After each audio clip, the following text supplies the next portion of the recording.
اب قیامت تک راہ نجات، کامیابی کا راستہ صرف اور صرف حضرت محمد رسول اللہ صلی اللہ علیہ وسلم کا لایا ہوا دین اسلام ہے۔ اللہ تعالیٰ نے انسانوں کے لیے قیامت تک کے لیے دین اسلام کو پسند فرمایا۔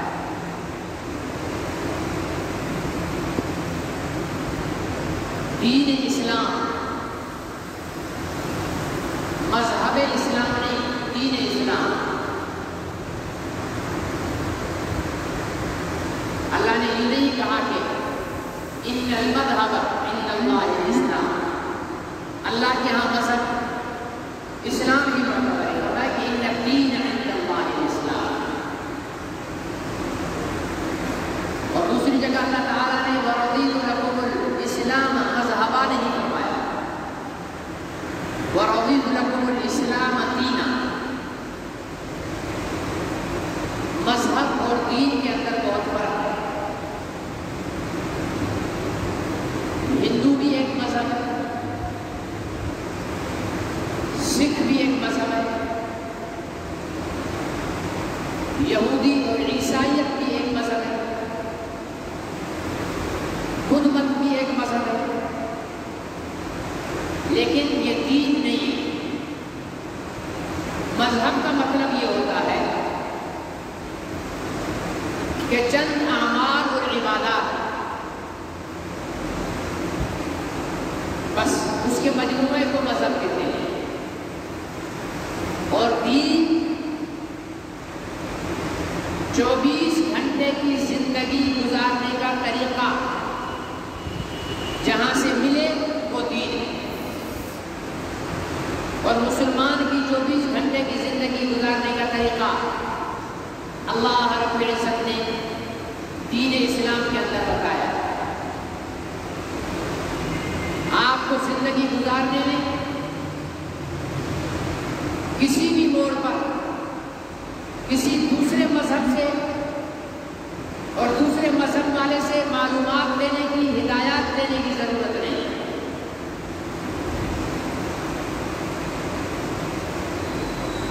آپ نے شادی کرنی ہے، آپ کا مذہب اس کا طریقہ بتائے گا۔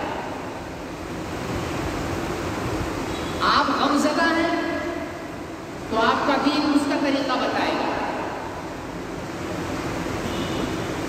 آپ کے ہاں بچے کی ولادت ہے تو آپ کا دین اس موقع کی تعلیم بھی دیتا ہے۔ آپ بیمار ہیں تو اس موقع کے لیے بھی آپ کے پاس اپنے دین اسلام میں تعلیمات موجود ہیں۔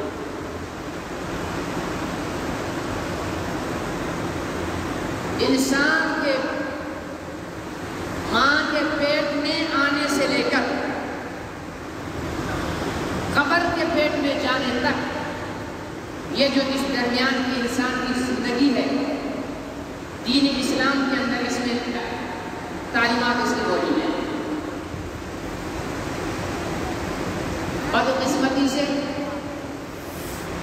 مسلمانوں کے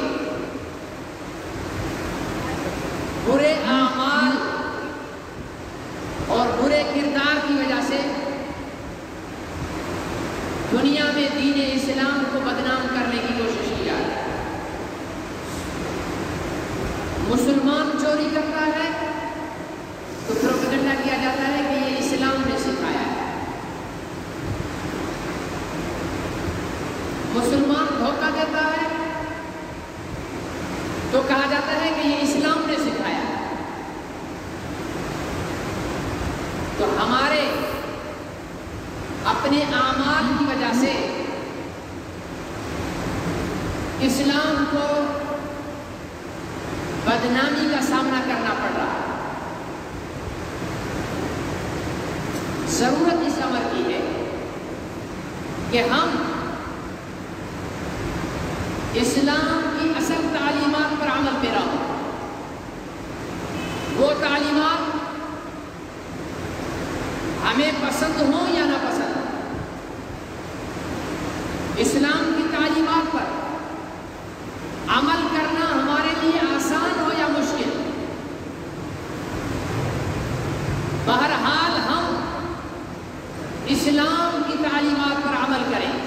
اور اسی میں ہماری کامیابی ہے، اسی میں ہماری عزت ہے۔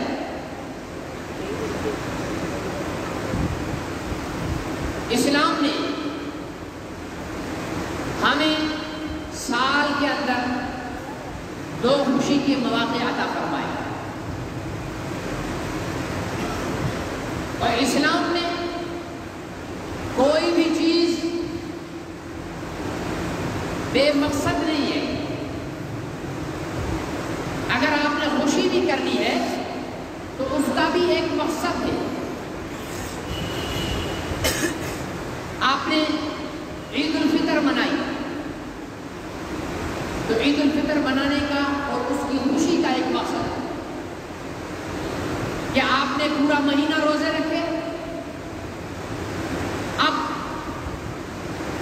روزوں کی تعداد مکمل کر لی، ماہ رمضان مکمل ہوا، تو اب روزے کی پابندی سے آپ آزاد ہو گئے، تو آپ خوش ہوئے کہ ہم نے پورا مہینہ اللہ تعالی کے حکم پر، اس کی مرضی کے مطابق ہم نے اپنے کھانے پینے کے شیڈیول کو تبدیل کیا، ہمارے اٹھنے بیٹھنے کا شیڈیول تبدیل ہو گیا، ہم اللہ کے لیے دن بھر بھوکے رہے، ہم نے راتوں کو اٹھ کر تراویح پڑھی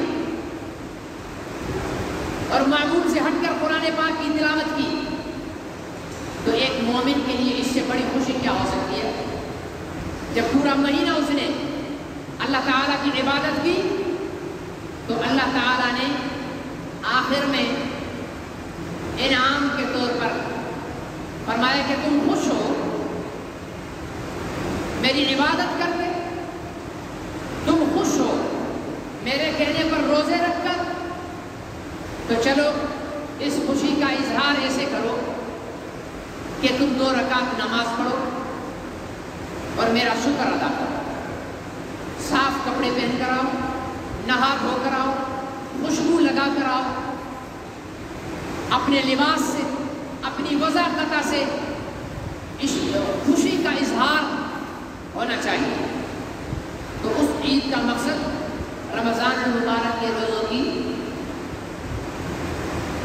خوشی میں اللہ کا شکر ادا کرنا، اور یہ عید اس کا بھی ایک مقصد ہے، عید الاضحیٰ۔ اس میں اللہ تعالیٰ نے حضرت ابراہیم علیہ السلام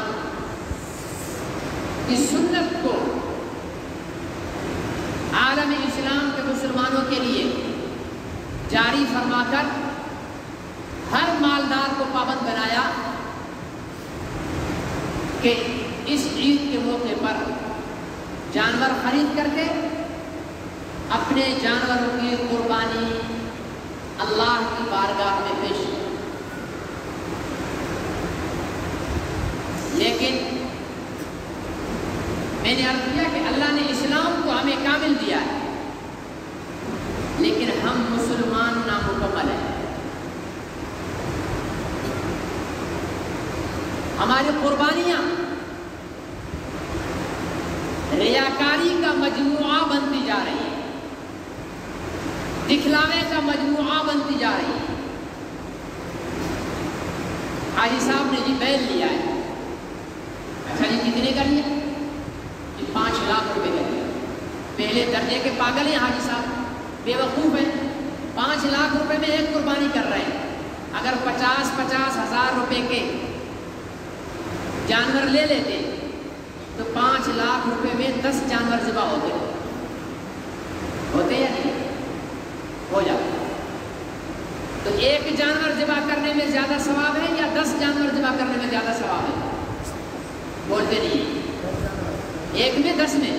چلو ایسے بتا دیں، ایسے آپ سمجھ جاؤ گے، $1 زیادہ قیمتی یا $10 زیادہ قیمتی ہے؟ ہاں دیکھا، آپ سمجھ آ رہی ہے آپ لوگوں کو۔ تو ایک جانور ذبح کر دیا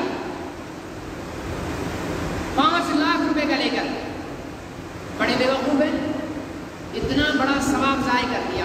تم ان 5 لاکھ روپے میں 10 جانور لے کر اللہ کی رضا، لیکن کیونکہ ہماری جو قربانی کی کا مقصد ہوتا ہے وہ اللہ کی رضا محلے میں بابا کرنے کے لیے جانور خریدا ہے.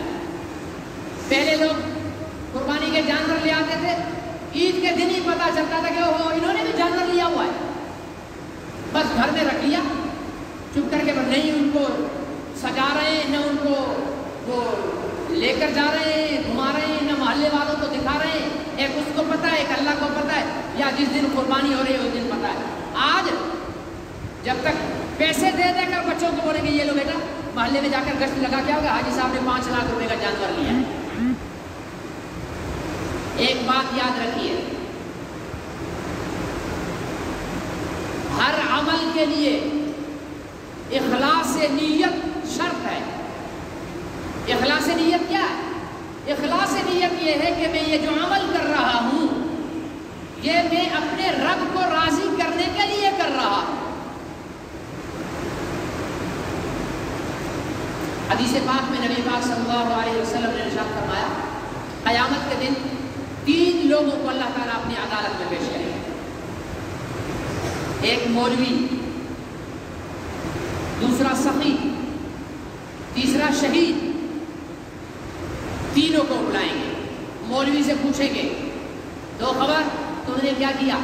مولوی صاحب کہیں گے حضرت ہم نے تو یا اللہ آپ کے لیے دین میں تبلیغ کی, لوگوں کو دین پہنچایا, وعظ و نصیحت کی, تقاریر کی, آپ کے لیے کی. اللہ تعالیٰ فرمائیں گے تو جھوٹ بولتا ہے, میرے لیے نہیں کیا, تو نے تو اس لیے کیا تاکہ تجھے تیری تقریر پر واہ واہ ملے, تیرے بیان پر واہ واہ ملے. سو تیرے بیان پر لوگوں نے واہ واہ کر دی, اب میں تجھے کچھ نہیں دوں گا کیونکہ تیرا مقصد واہ واہ تھی. فرمایا جائے گا اس کو منہ کے بل گھسیٹ کر جہنم میں ڈال دو. اللہ پناہ عطا فرمائے. سخی کو بلایا جائے گا, تو نے کیا کیا؟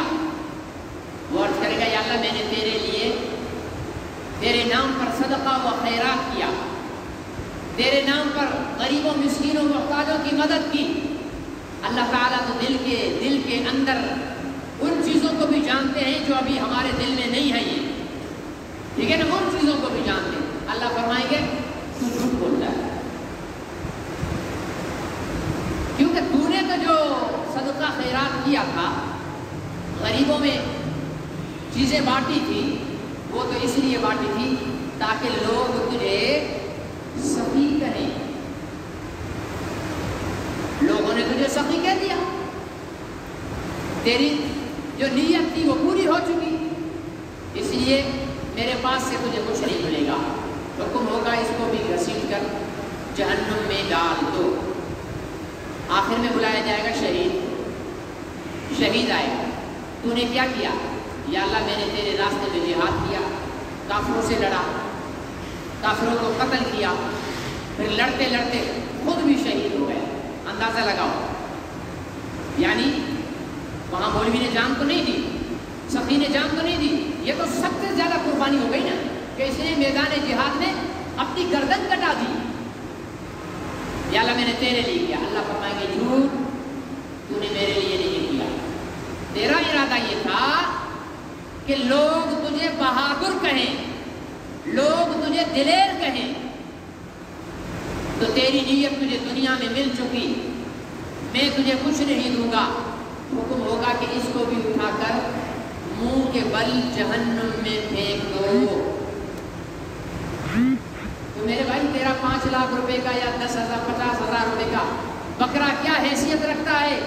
جنہوں نے گردنیں کٹوا دی, جنہوں نے ساری زندگی باز و نصیحت کی, جنہوں نے ساری زندگی غریبوں کی مدد کی, ایک نقطے پہ آ کر سب کا سب رائے گاں چلا گیا کہ اللہ کی رضا مقصود نہیں تھی. اپنی نیتیں درست کر لو, ہر عمل اللہ کی رضا کے لیے کرو. نماز پڑھو تو مقصد یہ نہ ہو کہ میں دکاندار ہوں, نماز پڑھوں گا, مارکیٹ کی مسجد میں بہت سارے لوگ دیکھیں گے, کہیں گے یار اچھا نمازی آدمی ہے, یہ دھوکہ نہیں دے گا. ٹھیک ہے نا, لوگوں کو الو بنا کر اور لوٹنا شروع کر دیا. تو یہ نماز کیا نماز ہوئی؟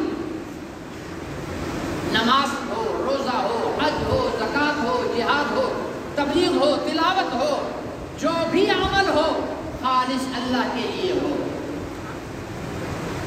آپ خود جائزہ لے لو، ہماری قربانیاں اللہ کے لیے کتنی ہیں؟ ہماری قربانی نشو و نما، ہماری قربانی نام و نمود، دکھاوا، ریا، لوگوں کی واہ واہ، جس کو دیکھو جانور کے ساتھ کھڑا ہوا سیلفی لے رہا ہے، جس کو دیکھو۔ ان دونوں میں جانور کون سا ہے؟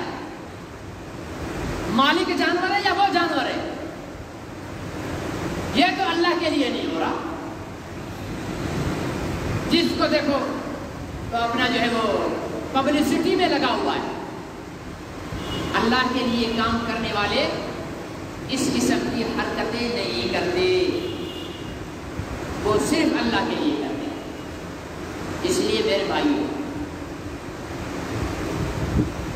جن جن حضرات نے قربانیوں کے ارادے کر رکھے ہیں وہ یہاں اٹھنے سے پہلے اپنی نیتوں کو درست کر لیں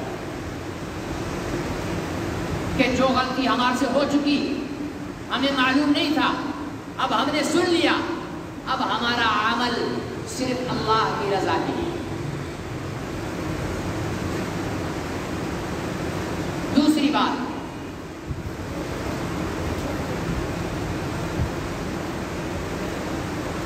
یہ ساری عیدیں، یہ خوشیاں، یہ عبادات، ہر وہ عمل جس کے ذریعے سے ہم اپنے رب کو راضی کر کے جنت تک پہنچ سکتے ہیں، یہ ہمیں اللہ تعالیٰ نے خود دیے ہیں یا کسی ذریعے سے ملا ہے؟ فرمائیے، اللہ سے خود لیا آپ لوگوں نے؟ کس ذریعے سے؟ نبی پاک کے ذریعے سے، نبی پاک کے ذریعے سے۔ مجھے نہیں لگ رہا کہ آپ عید پڑھنے کے لیے آئے ہو، اتنے سست انداز میں بیٹھے ہوئے ہو کہ ہم بول بھی نہیں سک رہے ہیں، لیکن مجھے تو ایسا لگ رہا ہے جیسے محرم کی مجلس پڑھنے کے لیے آئے ہوئے۔ بھائی ایسے نہیں کرو، عید پڑھنے آئے ہو تو اپنے چہروں کو کھلاؤ۔ اب کے چہروں میں کیا کریں، ہمارے چہرے کھلتے ہی نہیں ہیں، بدعمل جو ہم اتنے ہو گئے، ٹھیک ہے نا؟ کبھی ہنستے بھی ہیں تو وہ بھی جھوٹا ہنسی ہوتی ہے۔ ہم نے اتنی بدعمالیاں کر لی ہیں، ہم نے اتنی نافرمانیاں کر لی ہیں، ہم نے رب کے حکموں کو اتنا توڑا ہے، ہم نبی پاک صلی اللہ علیہ وسلم کی سنتوں کو اتنا کچلا ہے کہ اللہ ہم سے اتنا ناراض ہو گیا ہے، اتنا ناراض ہو گیا ہے کہ 2 سال ہو گئے اپنا دروازہ ہم پہ بند کیا ہوا۔ یہ دوسرا سال ہے، مسلمان حج پہ نہیں جا سکتا، مسلمان حج پہ نہیں جا سکتا، یہ دوسرا سال ہے، اور یہ ایک سازش ہے، یہ ایک چال ہے۔ 4-5 سال اس طرح چلتا رہا تو مسلمانوں کے دلوں سے حج کی عبادت کا تصور ختم ہو جائے گا۔ اب تو یہ ہے نا کہ ٹنڈو آدم کی 3 لاکھ آبادی میں اگر 3000 آدمی حج پہ چلا گیا تو پورے ٹنڈو آدم میں لوگوں کے زبان پر حج کا تذکرہ رہتا ہے۔ ارے بھائی سنا، وہ یار حج پہ چلا گیا، بڑا خوش نصیب تھا۔ ارے بھائی سنا، وہ بھی حج پہ چلا گیا۔ ارے بھائی میری والدہ حج پہ گئی ہے، ارے جناب میری بہن حج پہ گئی ہے۔ ہر ایک کی زبان پہ یہ ہوتا، اور ہر ایک کی زبان پہ یہ ہوتا کہ یار اللہ مجھے بھی حج کی توفیق نصیب فرمائے۔ تو پورے دنیا میں حج حج حج کی بات چل رہی ہوتی تھی۔ 2 سال سے سنا ہے کہ فلانا حج پہ گیا، فلانا عمرے پر گیا، نہیں گیا۔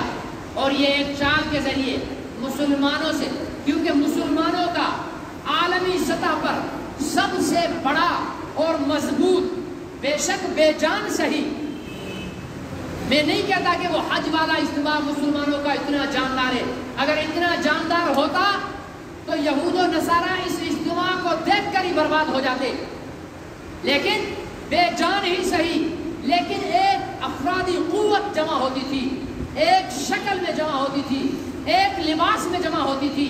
کوئی عرب ہے، کوئی عجم ہے، کوئی انگریزی بول رہا ہے، کوئی اردو بول رہا ہے، کوئی فرانسیسی ہے، کوئی جیپنیز ہے، چائنیز ہے، لیکن لیکن سب کی زبان پر ایک ہی جملہ ہوتا تھا، لبیک اللہم لبیک، لبیک لا شریک لک لبیک، ان الحمد والنعمت لک والملک لا شریک لک۔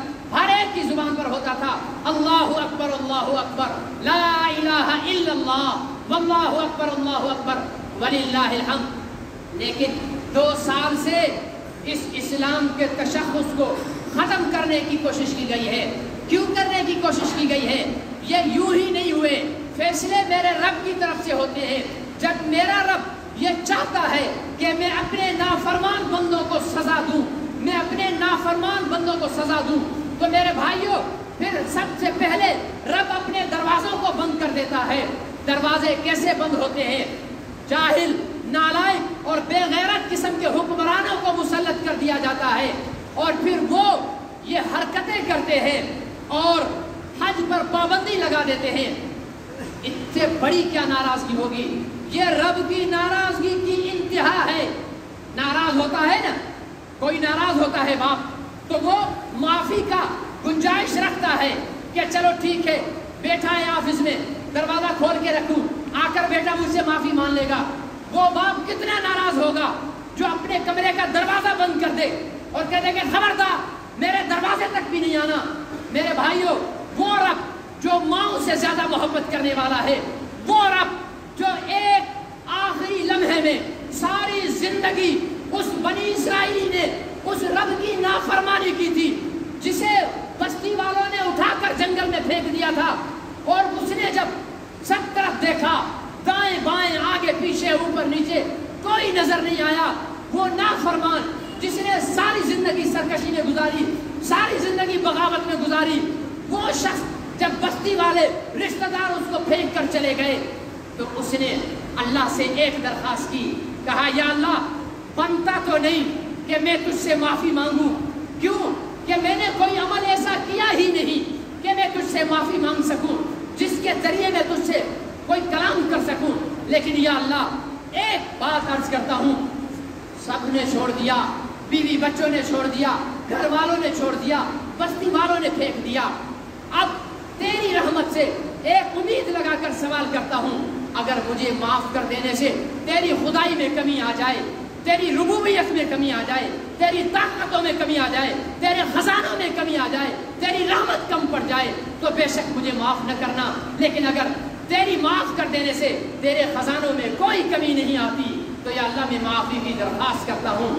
موسیٰ علیہ السلام کو وحی ہوئی، موسیٰ جاؤ فلانے جنگل میں میرا دوست مرا ہوا ہے، اس کا جنازہ پڑھو اور اعلان کر دو کہ جو اس کا جنازہ پڑھے گا اسے بھی معاف کر دوں گا، اسے بھی معاف کر دوں گا۔ اتنا کریم اللہ، اتنا رحیم اللہ، اتنا شکور اللہ، اس اللہ کو ہم نے، اور کتنا مہربان اللہ۔ بنی اسرائیل نے کہا اے موسیٰ آپ اللہ کے کلیم ہیں، اپنے رب سے عرض کریں نا کہ بارش برسائے۔ موسیٰ علیہ السلام پوری قوم کو میدان میں لے کر کھڑے ہو گئے اور ہاتھ اٹھائے، یا اللہ بارش برسا۔ اللہ نے کہا اس مجمع میں میرا دشمن کھڑا ہے، اس مجمع میں میرا دشمن ہے، میں اس سے میری دشمنی اتنی ہے کہ اس ایک کی وجہ سے اپنے کلیم کی دعا بھی نہیں مانوں گا، اپنے کلیم کی دعا بھی نہیں مانوں گا۔ اسے کہو کہ مجمع سے نکلے۔ حضرت موسیٰ علیہ السلام نے مجمع سے کہا کہ بھائی تم میں کون ہے وہ اللہ کا دشمن، کون ہے وہ بدبخت جس کی وجہ سے بارش رکی ہوئی ہے، نکل جاؤ جلدی سے مجمع سے۔ تو جو تھا اسے تو پتا تھا نا، دوسروں کو تو پتا نہیں تھا، لیکن جو نافرمان تھا اسے پتا تھا۔ اس کے سامنے 2 راستے تھے، ایک راستہ کیا تھا کہ مجمع سے نکل جائے، مجمع سے نکل جائے کہ بھائی میری وجہ سے بارش بند ہے، میں نکل جاؤں تاکہ بارش ہو۔ لیکن یہ راستہ ایسا تھا کہ اس میں رسوائی تھی، اس میں کیا تھا؟ رسوائی۔ سب کے سامنے نکلے گا، سب تھو کریں گے کہ لعنت ہو تیری شکل پر بدبخت، تو ہے وہ کمینہ جس کی وجہ سے بارش نہیں ہو رہی۔ دوسرا راستہ اللہ تعالیٰ سے معافی کا تھا، اللہ سے معافی کا۔ وہی کھڑے کھڑے ہاتھ نہیں اٹھائے، ہونٹ نہیں ہلائے، زبان سے نہیں بولا دل ہی دل میں بولا یا اللہ اگر میں یہاں سے نکلوں گا تو رسوا ہو جاؤں گا، بس آج مجھ پر پردہ ڈال دیجئے اور مجھ سے راضی ہو جائیے، بارش برسا دیجئے، آئندہ آپ کی مان کر چلوں گا۔ اللہ تعالیٰ نے بارش برسا دی۔ کیا کیا؟ کتنی دیر لگی؟ 4-5 گھنٹے لگے اللہ کو منانے میں؟ لگے؟ نہیں لگے، پل لگے، اور رب مان گیا، بارش ہو گئی۔ لوگوں نے کہا موسیٰ آپ کو اللہ کے پیغمبر ہیں، آپ ایسی باتیں کیسے کر رہے ہیں؟ کوئی بندہ نکلا بھی نہیں اور بارش بھی برس گئی۔ کلیم اللہ نے اللہ سے کلام کیا، یا اللہ یہ کیا ہوا؟ بارش برسا دی آپ نے، ہم نے تو کسی کو نکلتے نہیں دیکھا۔ فرمایا کہ جس کی وجہ سے بارش روکی تھی اسی کی وجہ سے بارش برسا دی ہے، اسی کی وجہ سے بارش برسا دی ہے۔ موسیٰ نے عرض کیا یا اللہ وہ کون سا بندہ ہے ذرا ہمیں تو دکھا۔ اللہ نے فرمایا کہ اس پر پردہ ڈالنے کے لیے ہی تو بارش برسائی۔ اتنا مہربان اللہ، اگر آج اس اللہ نے اپنے در ہم پر بند کر رکھے ہیں، اتنا ناراض کہ مت آؤ میرے پاس، نہیں آؤ میرے پاس، نہیں چاہیے تمہاری معافی، تو کیا کیا ہے ہم نے؟ ہمارے اندر منافقت، ہمارے اندر جھوٹ، ہمارے اندر تہمت، ہمارے اندر رشوت، ہمارے اندر سود، ہمارے اندر زنا، ہمارے اندر شراب، ہمارے اندر گالی، ہمارے اندر تانا، ہمارے اندر نام بگاڑ کر بات کرنا، ہمارے اندر ایک مسلمان کو تکلیف پہنچانا، اذیت پہنچانا، کسی کی پگڑی اچھالنا، کسی پر تہمت لگانا، روزے نہ رکھنا، نماز نہ پڑھنا، کاروبار میں دھوکہ، چوری، فراڈ، یہ سارے وہ جرائم ہیں۔ اور سنو، ہم وہ مجرم ہیں، ہم وہ مجرم ہیں جنہوں نے جرم پر شرمندہ ہونا بھی چھوڑ دیا ہے۔ ایک مجرم وہ ہوتا ہے جو جرم کرتا ہے لیکن اندر ہی اندر کڑتا ہے کہ ہائے میں نے یہ کیا کر دیا، میں نے یہ کیا کر دیا، اتنا بڑا جرم کر دیا، اپنے رب کو ناراض کر دیا، اپنے اللہ کو ناراض کر دیا۔ زنا کرنے والا زنا کر کے شرمندہ ہوتا تھا، چوری کرنے والا چوری کر کے شرمسار رہتا تھا، رشوت لینے والا رشوت لے کر شرمسار ہوتا تھا۔ لیکن میرے بھائیوں میں کیا بتاؤں، ہم مسلمانوں کی کہانی، میں آپ کی نہیں، میں ہم کا لفظ استعمال کر رہا ہوں تاکہ آپ یہ نہ سمجھ لیں کہ مولوی صاحب اپنے آپ کو ہم سے اونچا سمجھ رہے ہیں۔ نہیں نہیں، میں بھی آپ کا حصہ ہوں، میں بھی آپ کا شریک ہوں۔ ہم نے ایسے ایسے گناہ کر کے آج کا معاشرہ کیا کرتا ہے آپ کو پتہ نہیں ہے؟ دوسرے کی بیٹی کو پٹا کر ڈیٹ پر لے جا کر 10 دوستوں کے سامنے فخر سے بولتا ہے کہ یار میں نے تو فلانی کو پٹا لیا۔ اس سے بڑا جرم کیا ہوگا؟ دوسرے کی بچی کی عزت لوٹنے کے بعد اپنے دوستوں کی مجلس میں بیٹھ کر کہتا ہے یار میں نے تو فلانی کے ساتھ منہ کالا کر لیا ہے، اور سننے والے دوست یہ نہیں کہتے کہ تیرے پر لعنت ہو، تیری شکل پہ لعنت ہو، تو ڈوب کے مر جا۔ نہیں نہیں، کوئی اسے یہ نہیں سمجھاتا ہے کہ ارے تو نے دوسرے کی عزت پر ہاتھ ڈالا ہے، تیری بھی تو گھر میں بہن بیٹھی ہوئی ہے، تیری بھی تو گھر میں بیوی بیٹھی ہوئی ہے، اگر تیری بہن اور تیری بیٹی پر کسی نے حملہ کیا تب تیری کیا حالت ہوگی؟ نہیں نہیں، ہمارے معاشرے کی گراوٹ کو تو دیکھیے، ہماری اخلاق کی پستی کو تو دیکھیے کہ ایک بے غیرت دوست بے غیرتی کا عمل کرنے کے بعد اپنے 10 بے غیرت دوستوں کے مجلس میں بیٹھ کر دھکے کی چوٹ رب دیکھ رہا ہے، رب سن رہا ہے۔ اس رب نے زنا کو حرام کیا ہے، اس رب نے سود کو حرام کیا ہے، اس رب نے شراب کو حرام کیا ہے، اس رب نے رشوت کو حرام کیا ہے، اس رب نے گالی کو حرام کیا ہے۔ لیکن سب کچھ معلوم ہونے کے باوجود بے غیرت دوستوں کے مجمع میں فخریہ طور پر کہہ رہا ہے کہ میں نے تو فلانی کے ساتھ زنا کیا، میں نے تو فلانی کے ساتھ یوں کیا، میں نے تو فلانی کے ساتھ یوں کیا۔ رشوت لے کر فخر سے بول رہا ہے کہ میں نے تو اتنی رشوت کما لی، سود لے کر فخر سے بول رہا ہے میں نے تو اتنا سود لے لیا، جھوٹ بول کر فخر سے بول رہا ہے کہ میں نے تو فلانے کو ٹوپی کرا دی، دھوکہ دے کر فخر کر رہا ہے کہ میں نے تو یہ چیز اس طرح بیچ کر اتنا پیسہ کما لیا۔ نبی پاک نے فرمایا ہر گناہ گار کی بخشش ہو جائے گی، صرف گناہ پر اترانے والا، گناہ پر فخر کرنے والا اور گناہ کو اعلانیہ کرنے والا، ظاہر کر کے گناہ کرنے والے کی بخشش نہیں ہوگی۔ وہ بھی تو ہم کر رہے ہیں۔ اس لیے میرے عزیز دوست اور محترم بزرگوں، وقت کا تقاضا ہے، اگر کعبے کے دروازے کھولنے ہیں، اگر روزہ رسول پر حاضری دینی ہے، اگر مسجد نبوی میں نمازیں پڑھنی ہیں، اگر مدینہ کی فضاؤں میں سانس لینا ہے، اگر آب زمزم پینا ہے، اور پھر صفا مروہ کی سعی کرنی ہے. اگر عرفات اور مینا میں جانا ہے تو اس سے پہلے رب کو منانا ہوگا, اور رب کو منانے کے لیے زنا چھوڑنی ہوگی, رب کو منانے کے لیے سود چھوڑنا ہوگا, رب کو منانے کے لیے رشوت چھوڑنا ہوگی, رب کو منانے کے لیے جھوٹ چھوڑنا ہوگا, رب کو منانے کے لیے زنا چھوڑنا ہوگی, رب کو منانے کے لیے گالی دینا بند کرنا ہوگا, رب کو منانے کے لیے غیبت کرنا چھوڑنا پڑے گا, رب کو منانے کے لیے بے قصور پر تہمت لگانا بند کرنا ہوگی. یہ سب چیزیں بند کر کے اپنے رب کو منا لو. رب اتنی جلدی مانے گا کہ رب کعبہ کی قسم کھا کر کہتا ہوں کہ یہاں بیٹھے بیٹھے اگر ہم صدق دل سے 2 قطرے آنسو بہا کر اپنے گناہوں پر پشیمان ہو کر یہ صرف کہتے ہیں کہ میرا مولا آج کے بعد میں تیری نافرمانی نہیں کروں گا, تو اللہ تعالیٰ اٹھنے سے پہلے ہمارے گناہوں کو ایسا معاف فرما دیں گے جیسے کیے ہی نہیں تھے. تو میرے عزیز دوستوں محترم بزرگوں, اپنے گناہوں سے توبہ کرتے ہو؟ بولو جی ہم نے گناہ کیے کب ہے جو توبہ کریں؟ کرتے ہو؟ چلو جو اپنے آپ کو گناہگار سمجھتا ہے وہ بولے یا اللہ میری توبہ. بولو یا اللہ میری توبہ, یا اللہ میری توبہ. میں نے بس کیا, تیرے آگے جھکا, میں نے ہار مان لی. تو سب سے طاقتور, تیرے سے کوئی نہیں لڑ سکتا. تو سب سے قوی, تیرے کو کوئی نہیں جھکا سکتا. بس تیرے سامنے جھکنے میں خیر ہے. یا اللہ اپنی گردن کو جھکا کر تیرے سامنے حاضر ہوں, میں توبہ کرتا ہوں. کرتے ہو نا بھائی؟ توبہ کرتے ہو نہیں کرتے ہو؟ بولتے نہیں ہو. اصل میں سب کا ذہن گوشت کی طرف لگا ہوا ہے کہ مولوی جان چھوڑے, ہم جانور ذبح کریں اور ٹکے بنائیں, بوٹیاں بنائیں اور کھائیں. ٹھیک ہے نا؟ تو اس لیے توبہ کی طرف ذہن ذرا مشکل سے جا رہا ہے. تو میرے عزیز دوستوں محترم بزرگوں, آخری بات, یہ ساری خوشیاں, یہ اعزازات, یہ عیدیں, یہ رمضان, یہ ہمارا مساجد میں اکٹھا ہونا, یہ قرآن کی نعمت, یہ روزے کا انعام, یہ نمازوں کے فریضے, ہاں یہ سارا کچھ ہمیں ملا حضرت محمد رسول اللہ صلی اللہ علیہ وسلم سے. ملا یا نہیں ملا؟ ملا. اور اگر حضرت محمد رسول اللہ صلی اللہ علیہ وسلم کو بیچ میں سے ہٹا دیا جائے تو کیا خیال ہے اسلام باقی رہے گا؟ نہیں رہ سکتا. یہ سب تو ان کا صدقہ ہے. ہم نے تو اللہ کو دیکھا بھی, کس نے دیکھا ہے ہاتھ کھڑا کرے جس نے اللہ کو دیکھا ہے؟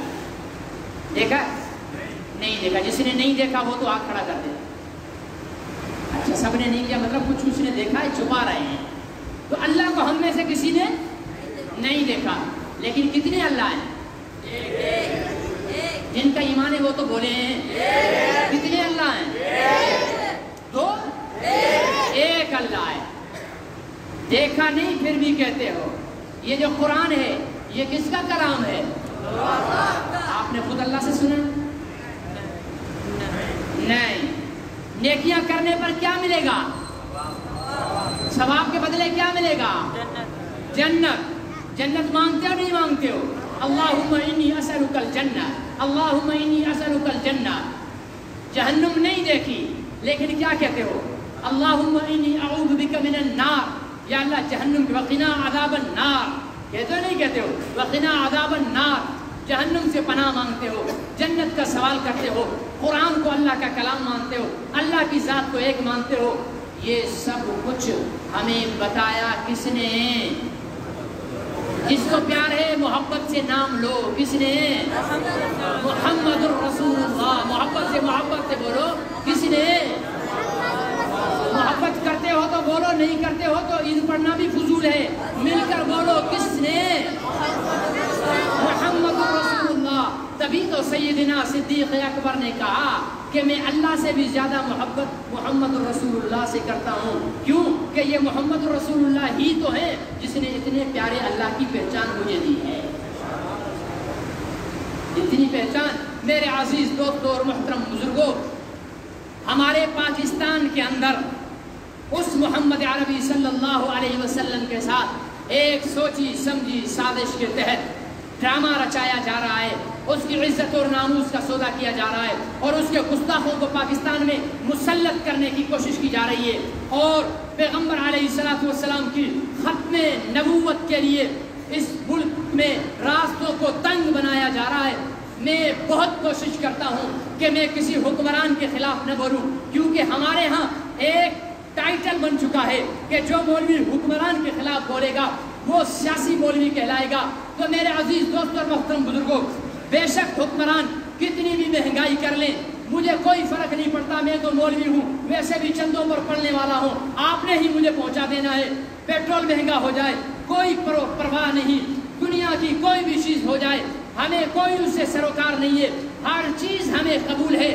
ہم حکمرانوں پر دنیاوی معاملات پر تنگ نہیں کرتے، لیکن جب پیغمبر علیہ السلام کی عزت اور ناموس اور آپ کے تاج ختم نبوت کی طرف حکمرانوں کے ہاتھ بڑھتے ہیں اور پیغمبر علیہ السلام کے ناموس کو غیر محفوظ بنانے کی سازشیں کی جاتی ہیں، تب رب محمد کی قسم ہماری زبان رک نہیں پاتی ایسے حکمرانوں کو بے غیرت کہتے ہوئے۔ آپ پیپلز پارٹی کے ہوں گے تب عمران خان سے آپ کو اختلاف ہوگا، آپ مسلم لیگ کے ہوں گے تب آپ کو عمران خان سے اختلاف ہوگا، آپ جمعیت علماء کے ہوں گے تب آپ کو عمران خان سے اختلاف ہوگا، آپ JUP کے ہوں گے تب آپ کو عمران خان سے اختلاف ہوگا، آپ جماعت اسلامی کے ہوں گے تب آپ کو اختلاف ہوگا، لیکن میں ان میں سے کسی جماعت کا کارکن نہیں ہوں، میں تو محمد عربی کی ختم نبوت کا نوکر ہوں، میں تو محمد عربی کی ختم نبوت کا چوکیدار ہوں، میں تو ناموس رسالت کا چوکیدار ہوں۔ میری محبت کی ابتدا بھی محمد ہے، میری محبت کی انتہا بھی محمد ہے، میری زندگی کی ابتدا بھی محمد ہے، میری زندگی کی انتہا بھی محمد ہے۔ دنیا والے مجھے گالی دے دیں برا نہیں لگے گا، دنیا والے میری ماں کو گالی دے دیں برا نہیں لگے گا، دنیا والے میرے باپ کو گالی دے دیں برا نہیں لگے گا، لیکن جب دنیا والے محمد عربی صلی اللہ علیہ وسلم کی ذات عالی پر انگلی اٹھانے کی کوشش کریں گے، رب محمد کی قسم ان لوگوں کے لیے میں اتنا خطرناک بن جاؤں گا کہ کوئی بم اتنا خطرناک نہیں ہوگا جتنا محمد کا غلام ان کے لیے خطرناک ہے۔ میرے عزیز دوستوں اور محترم بزرگوں، سوچنے کی بات ہے، میں عمران خان سے پوچھتا ہوں پاکستان کے تعلیمی نصاب سے اصحاب محمد کے سبجیکٹ کیوں ختم کیے گئے ہیں؟ صحابہ اکرام میں سب سے پہلے محافظ ختم نبوت سیدنا صدیق اکبر کا سبجیکٹ میٹرک کی کتابوں سے کیوں نکالا جا رہا ہے؟ عمر فاروق کا سبجیکٹ کیوں نکالا جا رہا ہے؟ عثمان غنی کا سبجیکٹ کیوں نکالا جا رہا ہے؟ میں پوچھتا ہوں چلو یہ تو صحابہ ہیں، یہ تو صحابہ ہیں، صحابہ کو نبی کے غلام ہیں، کیا ہیں؟ بولتے نہیں ہو؟ صحابہ بنے ہی اس لیے کہ وہ محمد کے غلام ہیں۔ چلو یہ تو صحابہ ہیں، یہ تو اس کے غلام ہیں، تم نے محمد عربی کی ختم نبوت کا سبجیکٹ بھی کیوں نکال دیا؟ قوم کو کیا پڑھانا چاہتے ہو؟ قوم کو کیا سکھانا چاہتے ہو؟ قوم کے پاکستان کی سب سے عالمی طوائف ملالہ، اس کو ہماری کتابوں میں ایک قومی ہیرو کے طور پر پیش کیا جا رہا ہے۔ کیا پیغام دینا چاہتے ہو؟ تم پاکستان کی بچیوں کو ملالہ کے نقش قدم پر چلانا چاہتے ہو؟ عمران خان صاحب آپ اپنی پن کی پیرنی کو ملالہ کے نقش قدم پر چلاؤ، نہ میری بیٹی چلے گی، نہ میری بہن چلے گی، نہ میری بیوی چلے گی۔ صحیح ہے یا غلط ہے؟ آپ کو شوق ہے خدا آپ کو بیٹیاں دے، سب کو ملالہ کے نقش قدم پر چلاؤ، مجھے کوئی اعتراض نہیں، لیکن محمد کی غلام، محمد کی امت کی بچیاں کبھی بھی اس طوائف کے نقش قدم پر نہ چلے گی، نہ اس کو ہیرو مانتی۔ وہ تو فاطمہ کے نقش قدم پر چلے گی، وہ تو عائشہ کے نقش قدم پر چلے گی۔ میری ماں کی تو ہیرو عائشہ ہے، میری بچیوں کی تو ہیرو فاطمہ ہے۔ ہاں میری بچیوں کی آئیڈل تو فاطمہ ہے، حفصہ ہے، رقیہ ہے، زینب ہے، خدیجہ ہے، اور میری نوجوان نسل کا ہیرو ابو بکر صدیق، عمر فاروق، عثمان غنی، علی المرتضیٰ، حضرت سیدنا امیر معاویہ، ہاں صحابہ اکرام ہیں۔ عمران خان صاحب آپ یہ سمجھتے ہوں گے کہ مجھے آپ سے دشمنی ہے، لیکن واللہ العظیم آپ سے مجھے کوئی دشمنی نہیں ہے، آپ سے مجھے کوئی دشمنی، حالانکہ میں جانتا ہوں کہ آپ زانی ہو، حالانکہ میں جانتا ہوں کہ آپ کی ایک حرام کی بیٹی سیتا وائٹ سے بھی ہے، مجھے معلوم ہے، لیکن اس کے باوجود اس مسئلے پر میں آپ سے ناراض نہیں ہوں، اس لیے کہ ہمارے باقی سیاستدانوں کی بھی ایسی حرام کی بیٹیاں ہیں، باقی سیاستدان بھی زنا، وہ بھی دودھ کے دھلے نہیں ہیں، فرق یہ ہے کہ آپ کی حرام کی بیٹی سامنے آ گئی ہے، دوسروں کی آئی نہیں ہے، ٹھیک ہے نا؟ اس لیے اس مسئلے پر میں آپ سے ناراض نہیں ہوں، جیسے آپ زانی دوسرے سیاستدان بھی زانی، آپ شرابی دوسرے بھی شرابی، آپ کوئی اور نشہ کرتے ہوں گے، ہمارے دوسرے سیاستدان کوئی اور نشہ کرتے ہوں گے، مجھے آپ سے اختلاف نبی کی ختم نبوت سے بے وفائی کرنے پر ہے، مجھے آپ سے اختلاف آسیہ ملعونہ گستاخ رسول کو پاکستان سے باعزت باہر بھجوانے پر ہے، آپ اپنے ان چیزوں کو ختم کرو، آپ ہمارے لیے نواز شریف جیسے ہو، آپ ہمارے لیے زرداری جیسے ہو، آپ حکومت میں ہو، لمبی لمبی چھوڑی تھی کہ ریاست مدینہ بناؤں گا، ریاست مدینہ کیا بنائی ہے؟ مبارک ہو آپ لوگوں کو، مبارک ہو، اللہ آپ کی بیویوں کی حفاظت کرے، آمین نہیں بولنا، اتنے بیزار بیٹھے ہو، کہتے ہو کہ مولوی صاحب بھلے مرے نا، بیویوں سے بیزار ہو اسی لیے تو آمین نہیں بولے، اللہ آپ کی بیویوں کی حفاظت کرے، اللہ میری بہنوں کی حفاظت کرے، اللہ میری ماؤں کی حفاظت کرے، اللہ میری بچیوں کی حفاظت کرے، آپ کے پاکستان میں قومی اسمبلی اور سینٹ سے یہ بل ریاست مدینہ جدیدہ کے خلیفہ مسلمین امیر المومنین حضرت سیدنا عمران خان صاحب دامت برکاتہ العالیہ نے بل پاس کروا لیا ہے، کیا کہ اگر کسی کی بیوی اپنے دوست کے ساتھ بیٹھی ہو اور شوہر کہے کہ تم اس کے ساتھ کیوں بیٹھی ہے، تو بیوی شوہر کو جواب نہیں دے گی، پولیس اسٹیشن کال کرے گی کہ میرا شوہر مجھے اپنے دوست کے ساتھ بیٹھنے پر ڈانٹ رہا ہے، اس کو میرے گھر سے لے جاؤ، یہ آپ کے پاکستان میں قانون آ چکا ہے، بولو اس قانون بنانے والوں پر لعنت یا رحمت؟ غیرت مند بولے، باقی نہ بولے، یہ قانون بنانے والوں پر لعنت یا رحمت؟ یا اللہ پن کی پیرنی کا کوئی بوائے فرینڈ کھڑا کر دے، آمین بولو، یا اللہ پن کی پیرنی کا کوئی بوائے فرینڈ کھڑا کر دے، پھر دیکھتا ہوں کہ عمران خان کیسے چپ رہتا ہے۔ کہا کہ کسی کی بیٹی اگر رات کو دیر سے آئے، باپ اس سے پوچھ لے بیٹا اتنی رات ہے گئے تک کہاں تھی، بیٹی فون کرے گی پولیس کو کہ اس کو لے جاؤ میرا ابا پاگل ہو گیا ہے، خامخواہ میرے کو تنگ کر رہا ہے، پولیس اس کو لے جائے گی۔ اور سنو، ایسا قانون بنایا ہے، ایسا قانون بنایا ہے کہ اگر باپ نے ایک دفعہ، دو دفعہ، تین دفعہ یہ حرکت نہ چھوڑی تو کیا کریں گے؟ اس کے ہاتھ میں ایک کڑا ڈال دیا جائے گا، اس کے ہاتھ میں کڑا ڈال دیا جائے گا، اس کڑے میں جی پی ایس سم ہوگی، اس سم میں مانیٹر کیا جائے گا، یہ جب بھی گھر جائے گا اس کو پکڑا جائے گا۔ آپ کا کیا خیال ہے؟ ایسا قانون ہونا چاہیے؟ ہونا چاہیے؟ بیویوں سے تنگ نہ رہو، وہ آپ کی عزت و آبرو ہے، بیٹیوں سے تنگ نہ ہو، وہ آپ کی عزت و آبرو ہے، ہم انشاءاللہ اپنی بیٹیوں کی بھی عزت کا تحفظ کریں گے، نہیں کرنا ہے، اپنی بیویوں کی عزتوں کا تحفظ بھی کریں گے، اپنی ماں کی عزتوں کا بھی تحفظ کریں گے۔ مزے کی بات سنو، مزے کی بات، پیپلز پارٹی اور پی ٹی آئی مخالف ہے نا، ایک دوسرے کے مخالف ہے نا، مسلم لیگ اور پیپلز پارٹی اور پی ٹی آئی یہ آپس میں مخالف ہیں، لیکن اس شیطانی بل لانے میں تینوں پارٹیوں نے ووٹ دیا ہے، مطلب بے غیرت تینوں پارٹیوں میں، بولو اس بل میں ووٹ دینے والا ایم این اے کون ہے؟ بے غیرت، بولو بولو، اس بل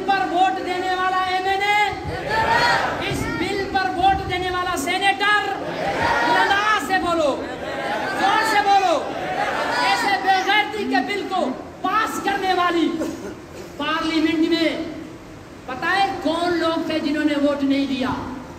مذہبی جماعتیں، مولویوں نے ووٹ نہیں دیا، اس لیے کہ مولوی بے غیرت ہے، مولوی بے غیرت ہے۔ یہ ہمارا ٹیسٹ ہے۔ پہلا بل ہماری بہنوں، بیویوں، بیٹیوں کی عزت کا پاس کیا گیا ہے۔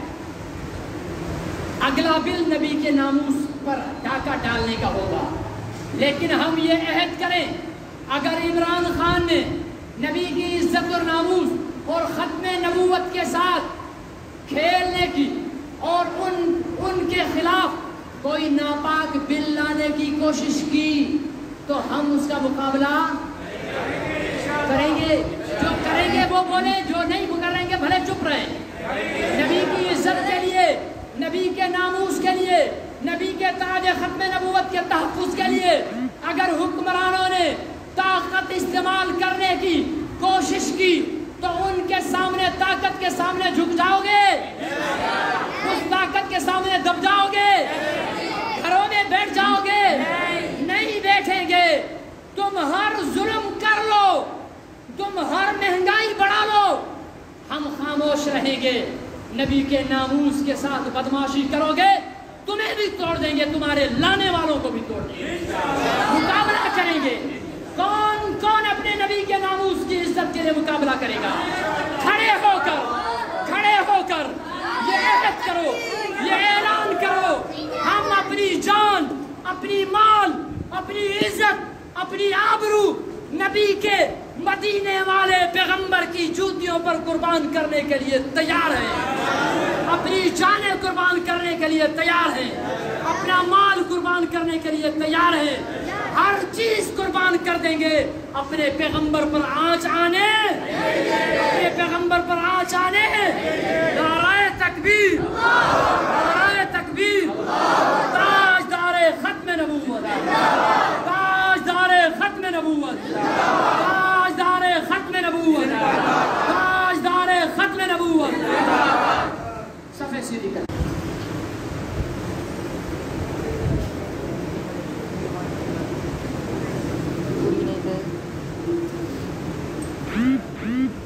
مل کر کھڑے ہو، درمیان میں خالی جگہ نہ چھوڑو، صفحے بالکل سیدھی ہونی چاہیے۔ اور باہر والے حضرات اس بات کا خاص خیال رکھ لیں کہ مسجد کے محراب کی حد سے آگے نہ لے لیں۔ اگر مسجد کی محراب کے ساتھ کھڑے ہوں گے، امام سے آگے کھڑے ہوں گے تو ان کی نماز نہیں ہوگی۔ روڈ پر بھی صفحے سیدھی رکھیں، مسجد میں بھی صفحے سیدھی رکھیں۔ سب سیدھی کرنا یہ نماز کا حصہ ہے۔ یہ 2 رکعت نماز عید الاضحیٰ واجب ہے، اس میں 6 تکبیرات زائد ہوتی ہیں۔ پہلی تکبیر جو تکبیر تحریمہ ہوتی ہے وہ کر کے ہم ہاتھ باندھ لیں گے اور ثنا پڑھیں گے، پھر ہاتھ اٹھا کر تکبیر کہیں گے اور ہاتھ چھوڑ دیں گے، پھر دوسری تکبیر کہہ کر ہاتھ چھوڑ دیں گے، پھر تیسری تکبیر کہہ کر ہاتھ باندھ لیں گے اور سورہ فاتحہ اور سورت پڑھیں گے۔ اس کے بعد رکوع سجدے سے پھر ہم دوسری رکعت میں جب اٹھیں گے تو پہلے سورہ فاتحہ اور سورت پڑھیں گے اور اس کے بعد ہاتھ اٹھا کر ایک تکبیر کہیں گے، ہاتھ چھوڑ دیں گے، پھر دوسری تکبیر کہہ کر ہاتھ چھوڑ دیں گے، پھر تیسری تکبیر میں بھی ہاتھ چھوڑ دیں گے اور چوتھی تکبیر رکوع میں جانے کے لیے ہوگی۔ شرعی مسئلہ ہے کہ اگر بڑے اجتماع میں نماز کے اندر کوئی غلطی ہو جائے تو وہ سہو معاف ہے، اس لیے بدمزگی یا شور بچانے کی ضرورت نہیں ہے۔ اللہ غلطی سے حفاظت فرمائے۔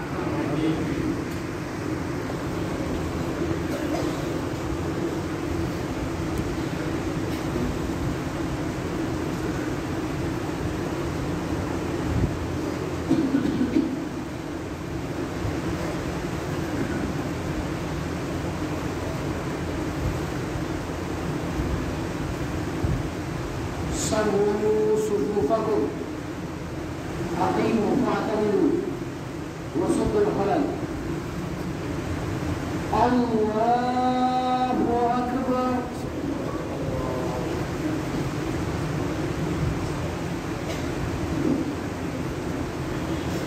الله أكبر۔ الله أكبر۔ الله أكبر. الحمد لله رب العالمين الرحمن الرحيم مالك يوم الدين إياك نعبد وإياك نستعين اهدنا الصراط المستقيم صراط الذين أنعمت عليهم غير المغضوب عليهم ولا الضالين.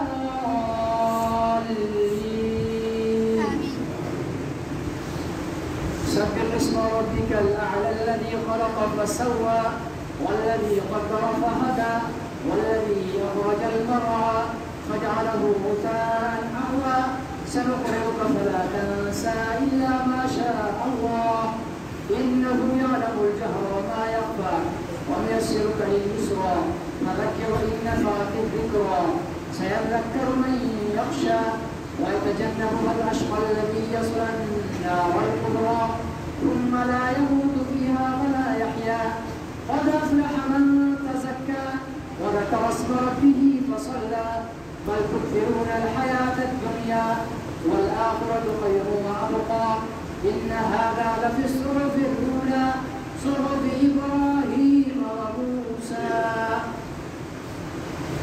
الله أكبر.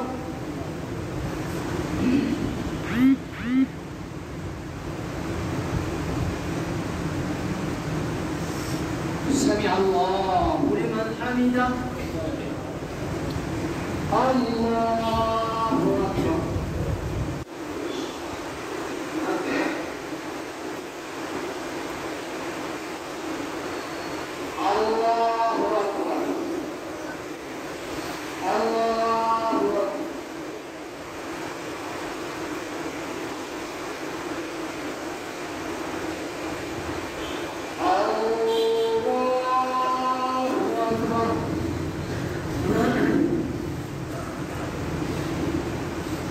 الحمد لله رب العالمين الرحمن الرحيم مالك يوم الدين إياك نعبد وإياك نستعين اهدنا الصراط المستقيم صراط الذين أنعمت عليهم غير المغضوب عليهم ولا الضالين.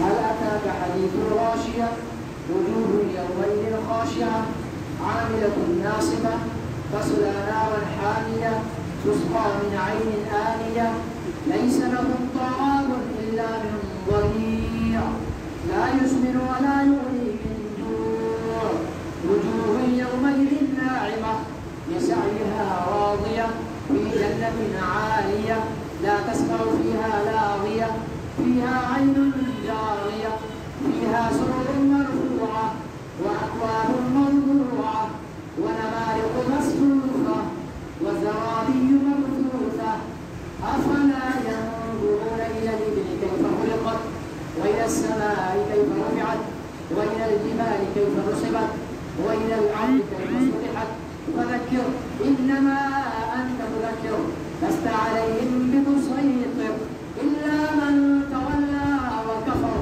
ويعذبه الله العذاب الأكبر إن إلينا إيابهم ثم إن علينا حسابهم. الله أكبر. الله أكبر. الله أكبر. الله أكبر.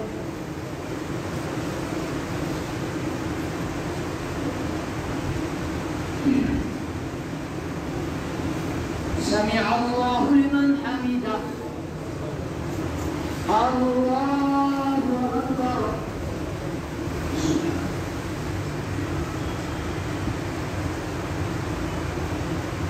الله أكبر.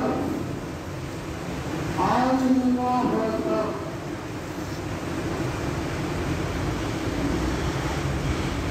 الله أكبر.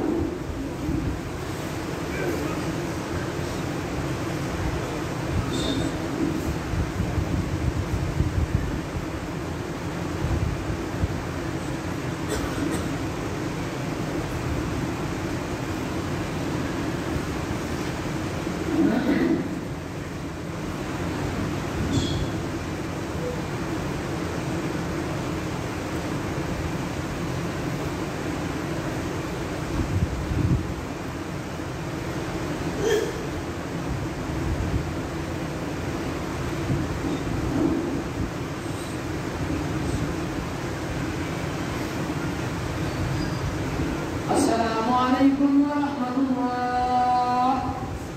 السلام عليكم ورحمة الله.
الله أكبر الله أكبر الله أكبر الله أكبر لا إله إلا الله والله أكبر الله أكبر ولله الحمد.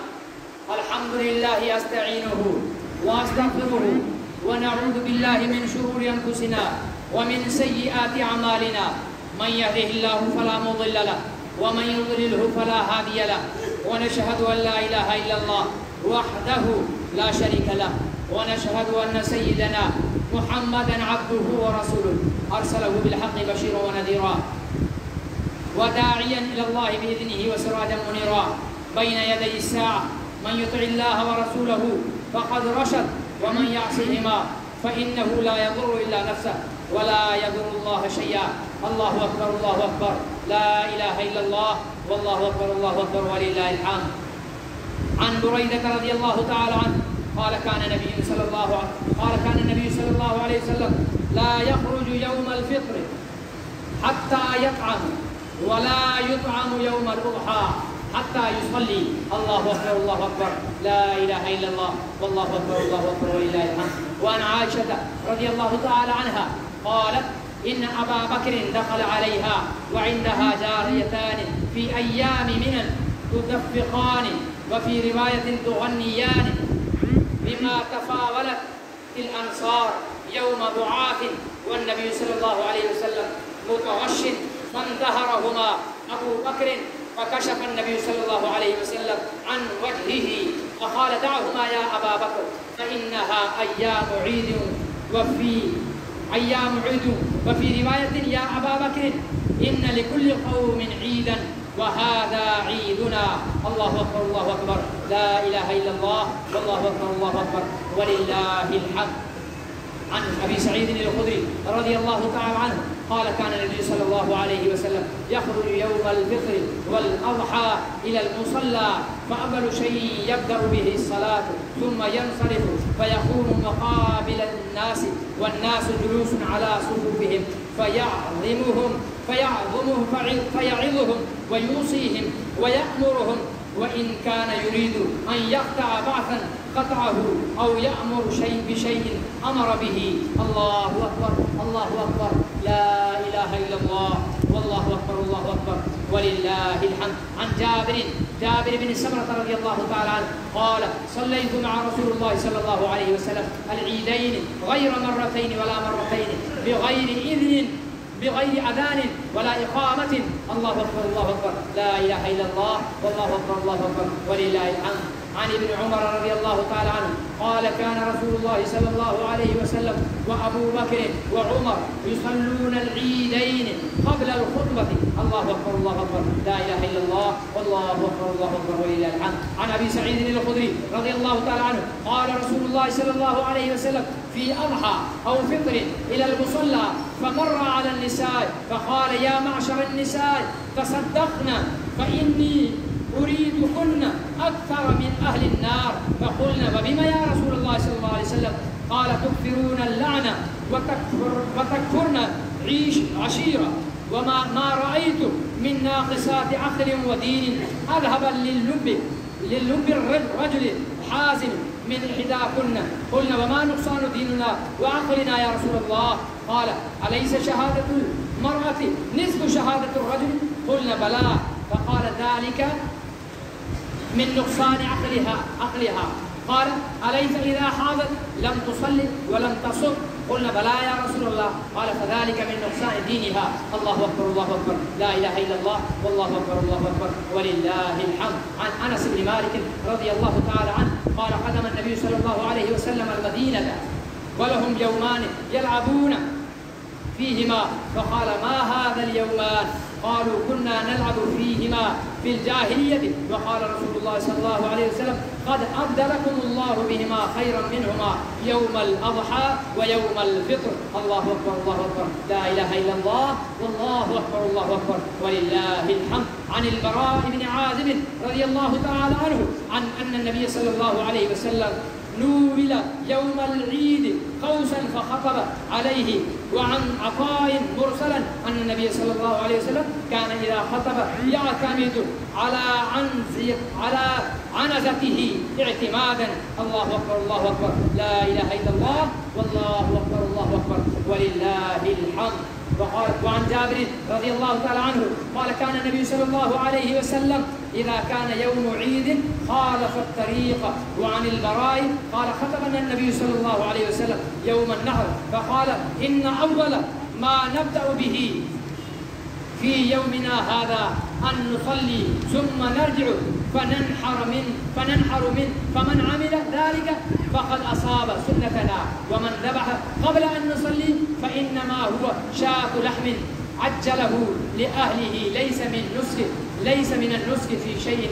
الله أكبر الله أكبر، لا إله إلا الله، والله أكبر الله أكبر ولله الحمد. وعن جندب بن عبد الله البجلي رضي الله تعالى عنه قال قال رسول الله صلى الله عليه وسلم من ذبح قبل الصلاة فليذبح مكانها أخرى، ومن لم يذبح حتى صلينا فليذبح على اسمه.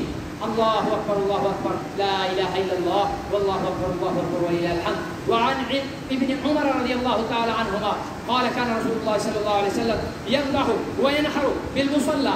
وعن أبي الحويرث أن رسول الله صلى الله عليه وسلم كتب إلى عمرو بن حزم وهو بنحران عجل الأضحى وأخر الفطر. قال الله أكبر الله أكبر، لا إله إلا الله، والله أكبر الله أكبر ولله الحمد. وعن جابر قال كان رسول الله صلى الله عليه وسلم لا تذبحوا إلا مسنة إلا أن يعسر عليكم فتذبحوا جذعة من ضأن. وعنه أن النبي صلى الله عليه وسلم قال البقرة عن 7 وجزء عن 7. الله أكبر الله أكبر، لا إله إلا الله، والله أكبر الله أكبر ولله الحمد. وعن أم سلمة رضي الله تعالى عنها قال رسول الله صلى الله عليه وسلم إذا دخل العشر وأراد بعضكم أن يضحي فلا يمس من شعره وبشره شيئا. وفي رواية إذا رأى هلال ذي الحجة وأراد أن يضحي فلا يأخذ من شعره ولا من أظفاره. الله أكبر الله أكبر، لا إله إلا الله، والله أكبر الله أكبر ولله الحمد. وعن جابر قال ذبح النبي صلى الله عليه وسلم يوم الذبح كبشين أقرنين أملحين موجعين فلما وجههما قال إني وجهت وجهي للذي فطر السماوات والأرض على ملة إبراهيم حنيفا وما أنا من المشركين إن صلاتي ونسكي ومحياي ومماتي لله رب العالمين لا شريك له وبذلك أمرت وأنا من المسلمين. اللهم منك ولك عن محمد وأمته بسم الله والله أكبر ثم ذبح. الله أكبر الله أكبر، لا إله إلا الله، والله أكبر الله أكبر ولله الحمد. وعن أنس قال ضحى رسول الله صلى الله عليه وسلم بكبشين أملحين أقرنين ذبحهما بيده وسمى وكبر. قال رأيته واضعا قدمه على صفاحهما ويقول بسم الله والله أكبر. وعن علي قال نهى رسول الله صلى الله عليه وسلم أن نضحي بأغضب القرن والأذن. وعنه وقال أمرنا رسول الله صلى الله عليه وسلم أن نستشرف نستشرف العين والأذن، وأن لا نضحي بمقابلة ولا مدابرة ولا شرقاء ولا خرقاء. وعن البراء بن عازب رضي الله تعالى عنه أن رسول الله صلى الله عليه وسلم سئل ماذا يتقى من الضحايا، فأشار بيده فقال 4: أرجاء البينة ذرعها، والعوراء البينة عورها، والمريضة البينة مرضها، والعجفاء التي لا تنقي. الله أكبر الله أكبر، لا إله إلا الله، والله أكبر الله أكبر، ولله الحمد.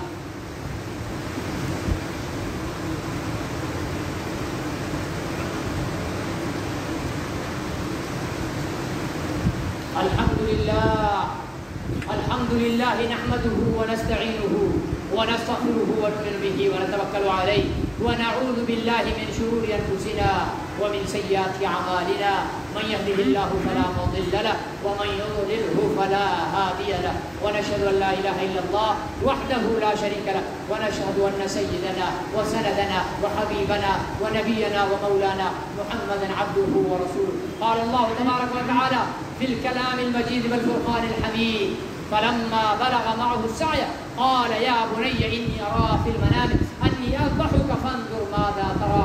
قال يا أبت افعل ما تؤمر ستجدني إن شاء الله من الصابرين. وقال تعالى في مقام آخر: ما كان محمد أبا أحد من رجالكم ولكن رسول الله وخاتم النبيين وكان الله بكل شيء عليما. وقال النبي صلى الله عليه وسلم: أنا آخر الأنبياء وأنتم آخر الأمم. وقال عليه الصلاة والسلام: الله الله في أصحابي لا تتخذوهم من بعد غرضا، فمن أحبهم فبحبي أحبهم ومن أبغضهم فببغضي أبغضهم، وخير القرون قرني ثم الذين يلونهم ثم الذين يلونهم، والسلطان المسلم العادل غير الله في الأرض، ونهانا سبحان الله فنهانا الله. اللهم أعز الإسلام بالإمام العادل، اللهم أعز الإسلام والمسلمين، اللهم أعز الإسلام والمسلمين، اللهم أعز الإسلام والمسلمين، اللهم انصر عساكر الإسلام، اللهم انصر عساكر الإسلام، اللهم انصر طالبان، اللهم انصر طالبان في الأفغان، اللهم انصر طالبان في الأفغان، اللهم انصر إخواننا المجاهدين في الأفغان، اللهم انصر إخواننا المجاهدين في فلسطين، اللهم انصر إخواننا المجاهدين في كشمير، اللهم انصر إخواننا المجاهدين في كل مكان وزمان. اللهم اخذل وأهلك الكفرة والمشركين والمرتدين والملزائين واليهود والنصارى والهنود وجميع أصحاب النبي والشافعين. اللهم شتت شملهم، اللهم مزق جمعهم، اللهم دمر ديارهم، اللهم خرب بلادهم، اللهم مزقهم كل ممزق، اللهم خذ مقاتل المقتدر، اللهم خالف بين كلمتهم وزلزل أقدامهم وانزل بهم بأسك الذي لا ترده عن القوم المجرمين. اللهم لا مانع لما أعطيت ولا معطي لما منعت ولا راد لما قضيت ولا ينفع ذا الجد منك الجد. اللهم إنا نعوذ برضاك من سخطك وبمعافاتك من عقوبتك، ونعوذ بك منك لا نحصي ثناء عليك أنت كما أثنيت على نفسك. اللهم اغفر للمؤمنين والمؤمنات والمسلمين والمسلمات والف بين قلوبنا واصلح ذات بيننا واهدنا سبل السلام، وبارك لنا في أسماعنا وأبصارنا وقواتنا وقلوبنا وأزواجنا وذرياتنا، وتب علينا إنك أنت التواب الرحيم.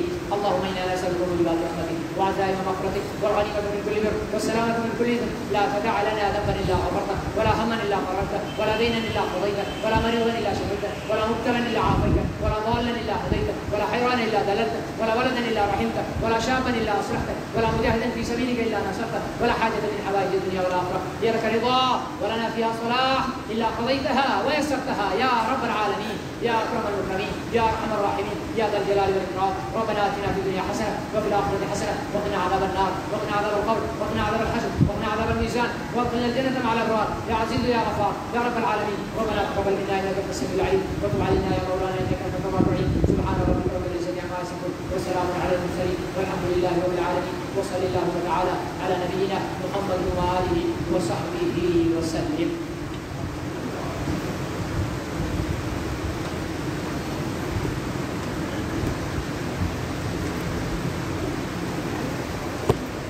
الحمد لله رب العالمين والعاقبة للمتقين، والصلاة والسلام على خاتم الأنبياء والمرسلين وعلى آله وصحبه أجمعين. یا اللہ ہمارے اجتماع کی عید کو قبول فرما، یا اللہ تمام حاضرین کی نماز عید کو قبول فرما، یا اللہ تمام حاضرین کے گناہوں کو معاف فرما، یا اللہ تمام حاضرین کے خطاؤں کو معاف فرما، یا اللہ حاضرین میں سے جن کے والدین حیات کے ان کی خدمت کی توفیق نصیب فرما یا اللہ جن کے والدین فوت ہو چکے ان کی مغفرت فرما یا اللہ حاضرین کے عزیز و اقارب میں سے جو فوت ہو چکے ان سب کی مغفرت فرما آج کے دن ان سب کی مغفرت فرما ان کی قبروں کو جنت کے باغوں میں سے باغ بنا یا اللہ حاضرین میں سے جو بیمار ہیں انہیں صحت و عافیت عطا فرما تندرستی عطا فرما یا اللہ معذوری والی بیماری سے یا اللہ موذی بیماری سے سب کی حفاظت فرما یا اللہ سب کی حفاظت فرما یا اللہ سب کی حفاظت فرما یا اللہ محتاجی سے سب کی حفاظت فرما یا اللہ مفلسی سے سب کی حفاظت فرما یا اللہ مفلسی سے سب کی حفاظت فرما تنگستی سے سب کی حفاظت فرما گناہوں سے سب کی حفاظت فرما یا اللہ برے اعمال سے حفاظت فرما یا اللہ نیک اعمال کی توفیق نصیب فرما یا اللہ تمام حاضرین کو 5 وقت کا نمازی بنا دے